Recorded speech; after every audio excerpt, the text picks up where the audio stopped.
আধা ঘন্টার মতো প্রায় বেশি প্রোগ্রাম গিয়েছিল, তারপর আমাদেরকে 5,000 টাকা জরিমানা করা হয়েছে। আমরা মেনে নিয়েছি, সমস্যা নেই। প্রথমত হচ্ছে বিএনপি এবং তাদের নেতাকর্মীরা অলরেডি মাঠের যে অবস্থা সেটা বুঝতে পেরে গিয়েছে।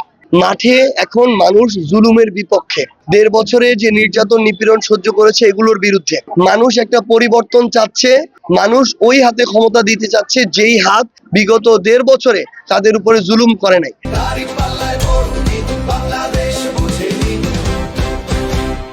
সেই জায়গা থেকে মাঠের এই অবস্থা বুঝে তারা তাদের জায়গা থেকে এখন বিভিন্ন ধরনের অপচেষ্টা করছে।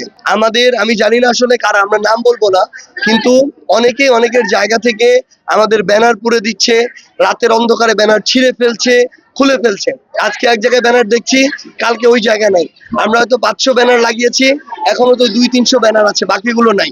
তো এই অপচেষ্টা এদিকে একটা হচ্ছে, আরেকটা অপচেষ্টা হচ্ছে বিভিন্ন প্রোপাগান্ডা ছড়ানো, গুজব ছড়ানো।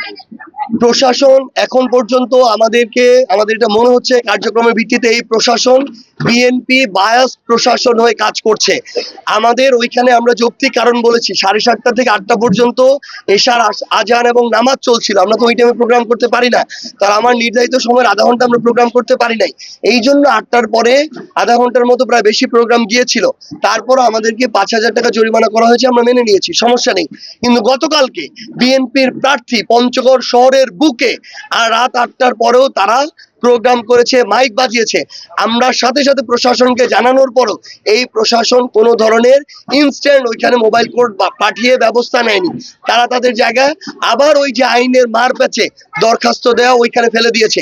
এই প্রশাসন আমরা শুধু দেখছি, তারা যদি এই কাজগুলো করতে চায় নির্বাচনের একদিন আগেও তাদের যে অস্তিত্ব স্থিতিশীলতা এটা কিন্তু থাকবে না, আমরা স্পষ্ট করে বলে দিচ্ছি।